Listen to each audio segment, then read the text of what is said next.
अब देखो, rise of Rajput clans, यानी राजपूत क्लैन, राजपूत किंगडम का उदय होता है ये ट्रिपाटाइट स्ट्रगल के कारण। क्यों उदय होता है? क्योंकि ये ट्रिपाटाइट स्ट्रगल के कारण हम देखते हैं कि जो सेंट्रल इंडिया और जो नॉर्दर्न इंडिया होता है ना, वहाँ पर बहुत सारे छोटे बड़े, बहुत सारे ऐसे राजपूत आते हैं।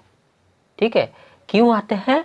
और क्योंकि ना वहाँ से जो किंगडम होता है वहाँ से बहुत सारे योद्धा आते हैं जिन्हें हम राजपूत के नाम से जानते हैं।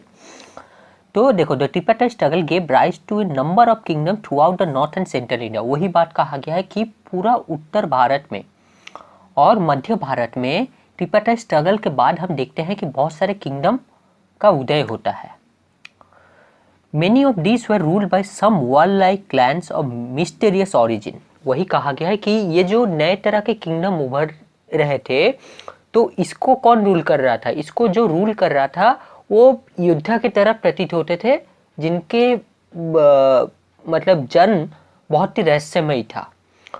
मतलब उनके विषय में कुछ भी उतना स्पष्ट परिचय नहीं था, यह स्पष्ट सूचना नहीं थी।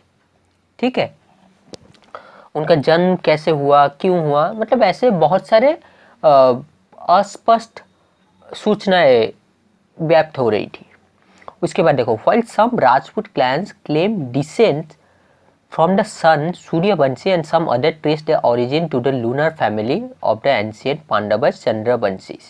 Collectively all of them were called Rajput. देखो, राजपूत मतलब वॉरियर क्लास, योद्धा क्लास। तो ये जो वॉरियर क्लास, योद्धा क्लास थे ना, इनमें से कुछ कहते थे कि हम सूर्यवंशी है, यानी हमारा जो पूर्वज है, हमारा जो वंश है, हमारा जो कुटुंब है वो सूर्य से चला आ रहा है, सूर्य वंश से जुड़ा हुआ है। और कुछ कहते हैं हम सूर्यवंशी ना होकर हम चंद्रवंशी है। और दोनों ही, यानी सूर्यवंशी कहो या चंद्रवंशी कहो, दोनों ही योद्धा क्लास का किंगडम है। ठीक है, और ये जो चंद्रवंशी है ना, ये चंद्रवंशी हम देखते हैं कि जो हमारे पांडव से, यानी हमारे इतिहास में जो पांडव कहा जाता, और ये चंद्रवंशी हम किससे जुड़ते हैं? ये हम जुड़ते हैं पांडवों से, और सूर्यवंशी जुड़ते हैं भगवान राम से। उसके बाद देखो, the term Rajput has been originated from the Sanskrit word Rajputra which means the son of a king और समवन ऑफ रॉयल विलेज। वही कहा गया, राजपूत का मतलब क्या होता है? देखो, राज मतलब रॉयल और पूत मतलब बेटा या फिर पुत्र समान। तो वही कहा गया, राजपुत्र का मतलब होता है या तो राजा का बेटा या फिर कोई राजवंश से जुड़ा हुआ है, इसीलिए उसे राजपूत कहा गया है। ठीक है, फिर देखो, people of different Rajput clans were known for the bravery and courage. कहने की जरूरत नहीं, वो योद्धा है तो मतलब उनमें साहस और पराक्रम कूट कूट के भरा होगा। तो वैसे ही बहुत सारे राजपूत क्लैन अपने साहस और पराक्रम के लिए विख्यात थे। Among these clans, Chauhans or the Chahmans emerged the most powerful one after the Tripartite struggle. जैसे हम देखते हैं कि बहुत सारे राजपूत किंगडम और राजपूत क्लैन आते हैं, तो उनमें से जो चौहान्स नामक का जो राजपूत क्लैन था, ये बहुत ही प्रोमिनेंट हो जाता है, बहुत ही शक्तिशाली होते हैं, बहुत ही मतलब उन सभी राजपूत क्लैनों में से सबसे इम्पोर्टेंट होकर उभरते हैं, सबसे प्रमुख होकर उभरते हैं। ठीक है, और सबसे शक्तिशाली, पावरफुल होते हैं। उसके बाद देखो, the Chauhans were the vassals of the Pratiharas. Their greatest ruler was Prithviraj Chauhan, who has been referred to historians as the Rai Pithora. यानी वो जो चौहान्स थे ना, उनके जो सबसे ग्रेटेस्ट योद्धा थे, उनका नाम है पृथ्वीराज चौहान। आप नाम सुने ही होंगे, पृथ्वीराज चौहान ने कैसे संयुक्ता को इलोप कर लिया था, या फिर कहो पृथ्वीराज और संयुक्ता की प्रेम कहानी आशा करता हूँ सुने होंगे, अगर नहीं तो सुनना, जाकर पढ़ना इसके विषय में। ठीक है, तो देखो, वेसेल का मतलब क्या होता है? वेसेल का मतलब होता है एक dependent ruler under the king. मतलब एक डिपेंडेंट रूलर, एक निर्भर शासक एक राजा के नेतृत्व के अंदर, उसे वेसल कहते हैं। ठीक है, तो चौहान वही थे, वेसल्स ऑफ द प्रतिहाराज, यानी चौहान प्रतिहारा के वेसल थे। प्रतिहारा का कोई राजा था मान लो, उनके अंडर जो डिपेंडेंट रूलर एक थे, डिपेंडेंट रूलर थे, कहते हैं चौहान। इसीलिए कहा गया चौहान और the vassals of the Pratiharas. ठीक है। उसके बाद देखो क्या आता है, Turco Afghan invasion under Ghaznavi and Ghori. अब यहीं से हम पढ़ेंगे कि भारत में कैसे आक्रमण की सीरीज लग जाती है। तो पहले तुर्क और अफगान ने हमारे देश पर आक्रमण किया, इन्वेशन मतलब आक्रमण करना। और ये जो तुर्क अफगान आक्रमण किए, किनके द्वारा किया गया ना, गजनबी और घोरी, ये दो व्यक्ति थे। ठीक है, तो बिना देरी करते हुए चलो आगे बढ़ते हैं। अब देखो, in the 10th century a new kingdom emerge in Ghazni Afghanistan. तो 10th सेंचुरी में एक नया किंगडम उभरता है जिसे हम गजनी कहते हैं, जो अभी मौजूदा अफगानिस्तान में है। ठीक है, उसके बाद देखो, अच्छा ये अफगानिस्तान पता है इसको, इसका पौराणिक नाम या फिर इसका प्राचीन नाम क्या है? इसे गांधार के नाम से भी कहा जाता है। गांधार, और गांधार से कौन सा फेमस कैरेक्टर जुड़ा हुआ है? गांधार से शकुनी मामा जुड़े हुए हैं। वही शकुनी जो महाभारत का प्रमुख खलनायक था। देखो, कोई अपना है इसका मतलब ये नहीं कि वो सही हो गया, ठीक है ना, चाहे वो अपना हो या पराया हो, न्याय हमेशा एक होता है, हर सबके लिए एक होता है, सबके लिए समान भी होना चाहिए। तथा चाहे वो कोई हमारे घर के बाहर से हो, कोई पड़ोस से हो, जिसे हम जानते हो या ना जानते हो, अगर वो सही बात कह रहा है तो वो सही होगा। उसके बजाय अगर हमारे वंश से, हमारे कुटुंब से, हमारे परिवार से, हमारे रिश्तेदारों से कोई गलत बात कह रहा है, तो इसका मतलब ये नहीं कि वो सही हो गया, वो गलत बात है इसीलिए वो गलत ही रहेगा। ठीक है, ये महाभारत के जो चरित्र है, वास्तव में ये चरित्र नहीं, वास्तविक कहानी है, ये सच है। इसके विषय में किसी और एक दिन बात करेंगे। ठीक है, तो यहाँ पर जो पढ़ रहे थे कि 10th सेंचुरी, 10th शताब्दी में हम देखते हैं एक नया तरह का किंगडम उभरता है जिसे हम गजनी के नाम से पुकारते हैं, जो अफगानिस्तान में है। In its most outstanding ruler was Mohammad Ghaznavi, who raided and plundered India 17 times between AD 1000 to 127। सोच पा रहे हो कि मोहम्मद गजनबी नाम का एक ऐसा राजा था जो इन 28 सालों के दौरान, यानी 1000 AD से 1027, ये 28 सालों के दौरान उसने 17 बार भारत पर आक्रमण किया।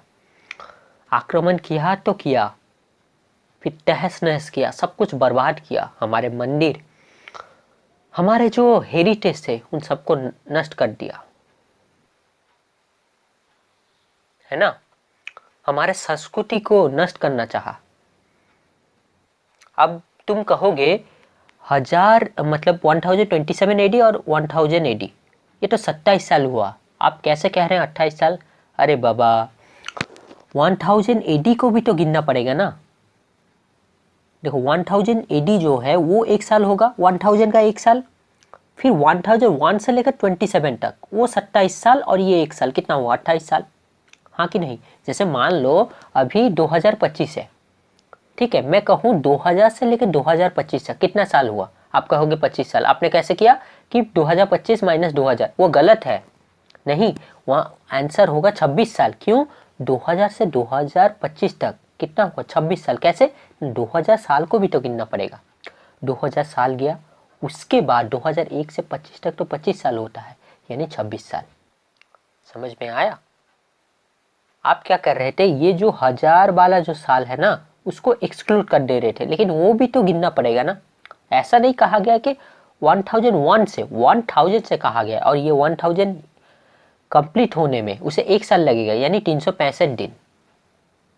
ठीक है, फिर देखो, he plundered the rich cities of north India such as Nagarkot, Thanesar, Mathura and Kannauj. वही कहा गया है कि उसने पूरा तहस नहस मचा दिया पूरा नॉर्थ इंडिया में, स्पेशली जो इम्पोर्टेंट सिटी से, जैसे नागरकोट, थानेसर, मथुरा, कनौज, ये नॉर्थ इंडिया यानी जो उत्तरी भारत है, प्रमुख उत्तरी भारत का प्रमुख शहर होता था, उन पर बहुत बड़ा भारी क्षति पहुंचाया उसने।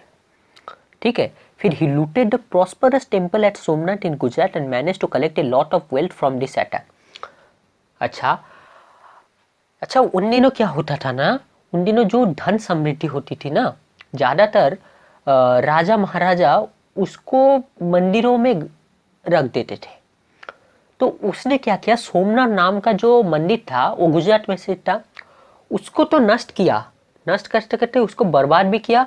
और वहां पर जो धन समृद्धि वहां पर जो धन था, जो हीरे जेवर जो कुछ भी था, चांदी मानिक जितना भी जेवर था, जो बहुमूल्य रत्न था, उन सबको अपने साथ वहीं से लूट कर ले गया। कहाँ? गांधार यानी अफगानिस्तान।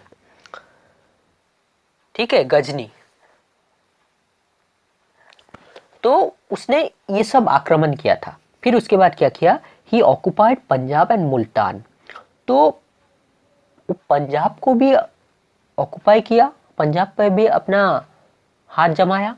और मुल्तान, मुल्तान यानी पंजाब के, मतलब पंजाब का वो हिस्सा जो अभी पाकिस्तान में है उसे ही मुल्तान कहा जाता है। ठीक है, अब देखो, his invention exposed the weakness of Indian rulers. Muhammad used the wealth he looted from India to beautify the Ghazni. तो इस आक्रमण से हम ये संसार को पता चल गया कि भारतीय योद्धा का, यानी उस तात्कालीन समय का भारतीय योद्धा का वीकनेस कहाँ पर है, दुर्बलता कहाँ पर है, ये सबके सामने एक्सपोज हो गया।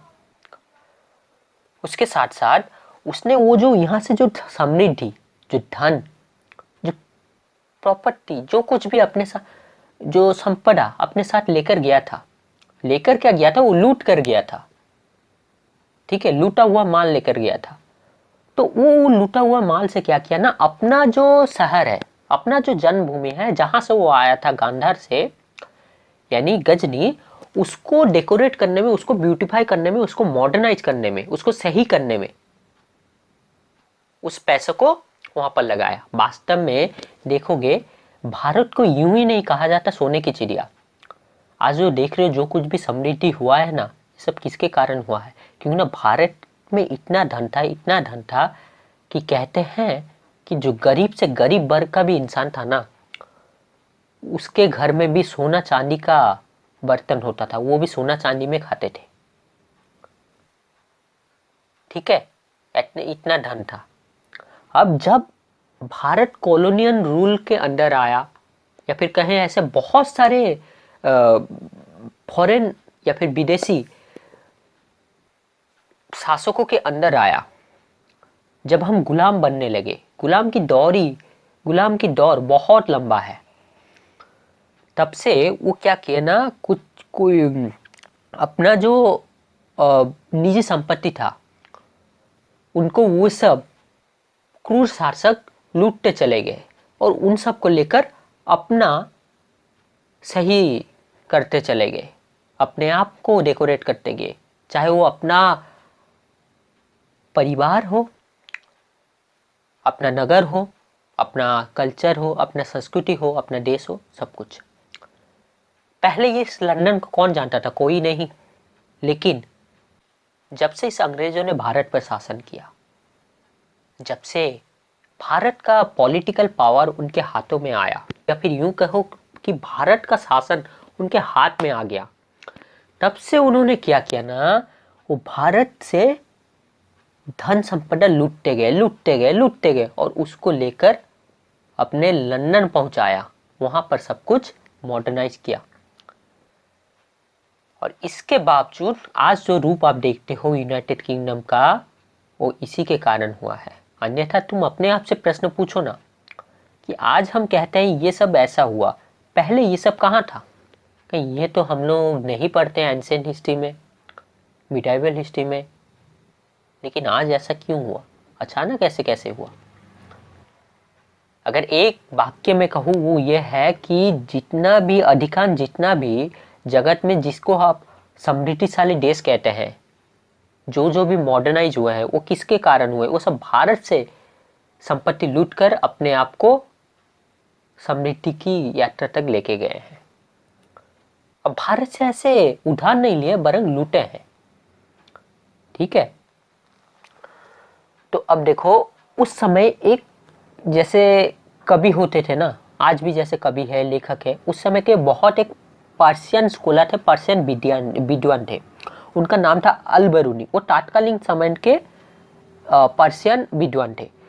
तो क्योंकि ना वो विद्वान थे, जैसे आज भी विद्वान होते हैं, कभी होते हैं, अपना किताब लिखते हैं, अपना बहुत सारे लेखन लिखते हैं, बहुत सारे ब्लॉग करते हैं, बहुत सारे ब्लॉग लिखते हैं। ठीक उसी प्रकार ये जो अलबरूनी थे ना, उन्होंने उस दौरान भारत के ऊपर एक किताब लिखा था। उस किताब का नाम है किताबुल हिंद, और उसको अगर पार्शियन शब्द में कहें तो वो है Tahqiq i Hind, Tahqiq e Hind, accompanied Ghaznavi on his Indian expedition.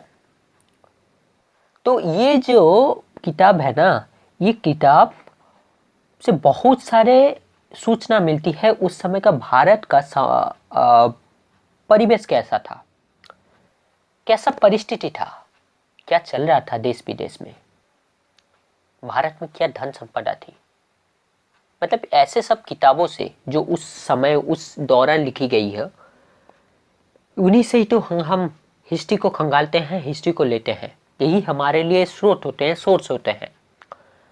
इन्हीं सबों से जो हिस्टोरियन कहे या फिर आर्कियोलॉजिस्ट कहे, सब खंगाल कर इंफॉर्मेशन लेते हैं और फिर इतिहास बनाते हैं। ठीक है, अब देखो नेक्स्ट पार्ट में चलते हैं। अब देखो, the next series of Turkish invasion was started by Shahabuddin Mohammad Ghori. अब देखो, the next series of Turkish invention was started by Shahabuddin Muhammad Ghori in AD 1175। पहले गजनवी ने आक्रमण किया, उसके बाद घोरी ने आक्रमण किया। कब? 1175 में। गजनवी में 1000 AD से लेकर 1028 AD तक 17 बार आक्रमण किया। फिर उसके लगभग 140-150 साल के बाद फिर घोरी ने आक्रमण किया। और फिर क्या हुआ? He defeated Prithviraj Chauhan in second battle of Tarain AD 1172, AD 1192। यानी उसने पृथ्वीराज चौहान को क्या परास्त कर दिया? कब? 1192 को।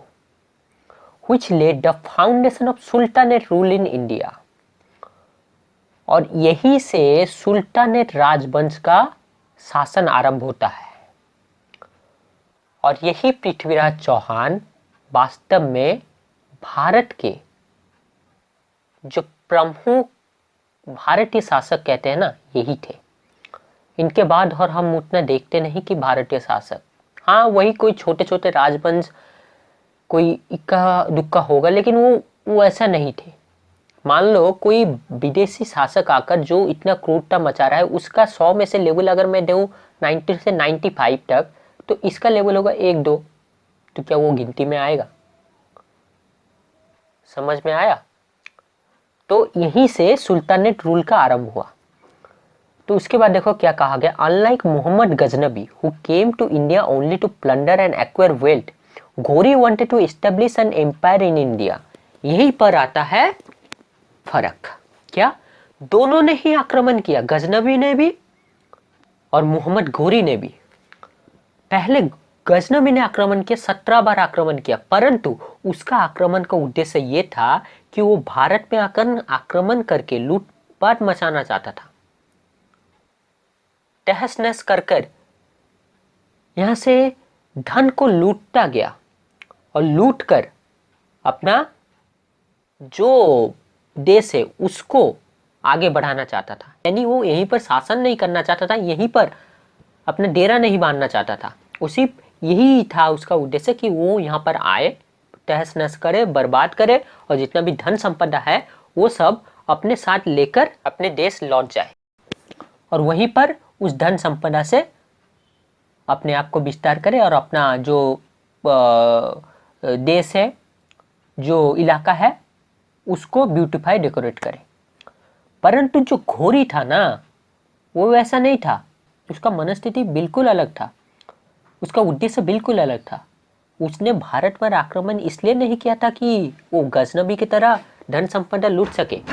उसका मूल उद्देश्य था कि वो भारत में अपना एक राजवंश, अपना एक शासन प्रणाली, अपना एक किंगडम, एक डायनेस्टी, एक बहुत बड़ा एम्पायर भारत भूमि में खड़ा करना चाहता था। अपने आप को भारत का बहुत बड़ा शासक के रूप में देखना चाहता था। यानी मोहम्मद गजनबी आया था कि वो यहाँ से धन संपदा जितना भी है वो सब लूट कर अपने साथ लेके जाए, अपने स्वदेश में, और वहीं पर जाकर अपना डेरा बांधे, अपना घर बसाए और वहीं पर ही सब कुछ करे जो कुछ भी करना है। परंतु घोरी ने क्या किया, घोरी ने आया और उसने आकर पृथ्वीराज चौहान को परास्त किया।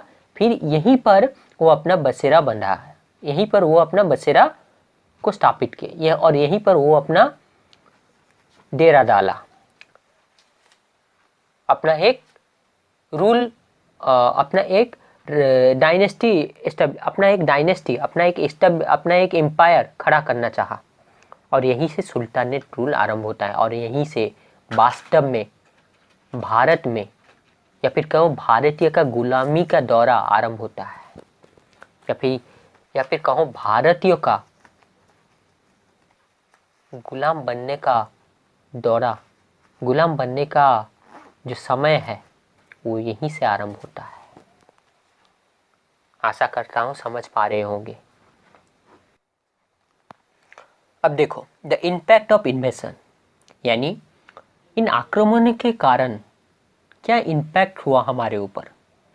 देखो, this invention led to the intermingling of culture as has happened in the past with the coming of the Hunas and the Kusanas।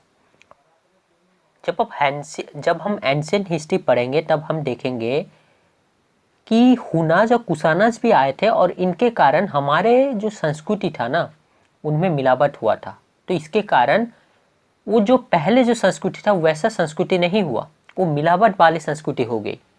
पहले जैसे शुद्ध था वैसे शुद्ध नहीं हुआ। मान लो एक पानी रखा हुआ है, एक गिलास में बहुत ही स्वच्छ पानी रखा हुआ है।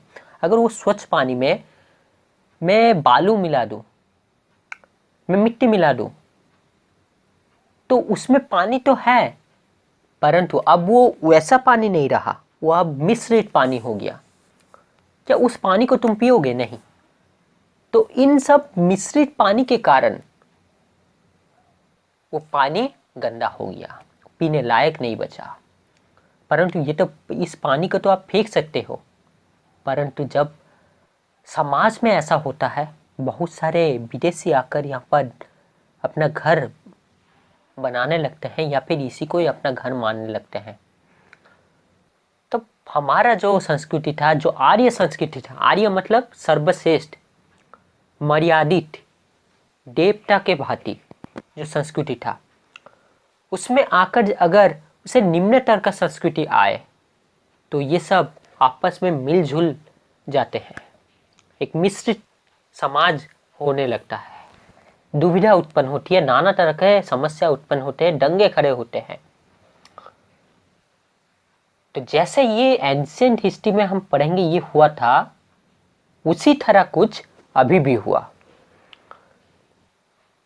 ये जो बारबारिक लोग थे, जो असभ्य, अमर्यादित, इतना शालीनता नहीं है जिनमें, शिष्टाचार नहीं है जिनमें,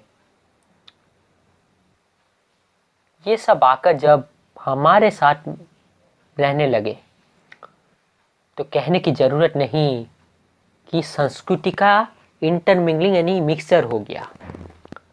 जैसे पहले शुद्ध था वैसा और शुद्ध नहीं रहा, वो अलग संस्कृति बन गई। दूसरा देखो, The religious culture prevailing in India at that time consisted of idol worship and elaborate rituals।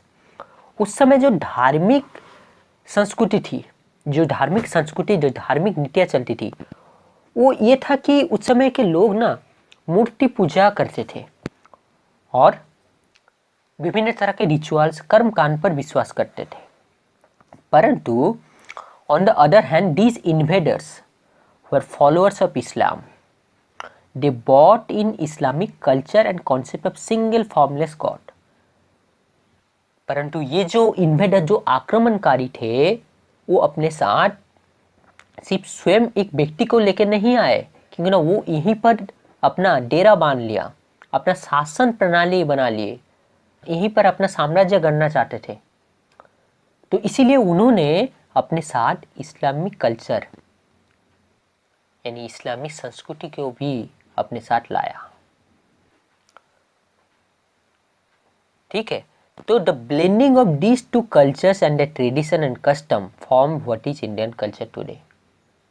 तो आज हम जो देखते हैं, जो संस्कृति है वो शुद्ध नहीं है, वो सब ऐसे ही मिला जुला, तब से मिला जुला, फिर समय के साथ और कुछ मिलता गया, और कुछ एडिशन होता गया। ऐसे होते होते ये जो अभी जो संस्कृति हम देखते हैं, जो रीति रिवाज देखते हैं, ये सब इसी के कारण ही हुआ है और इसी का ही रूप है। आज जो संस्कृति है वो विकृत संस्कृति है। इसका मतलब ये नहीं कि कहीं पर शुद्ध या स्वच्छ नहीं है, होगा, लेकिन वो गिनती में गिनने के लिए लायक नहीं। मतलब बहुसंख्या में विकृत चीजें ही दिखाई देगी। और दुख की बात यह है कि हम इस विकृति को आज स्वीकृति दे दिए हैं, इसका विरोध नहीं करते। पर ये कहिए आज लोग बुद्धि भ्रष्ट हो चुके हैं।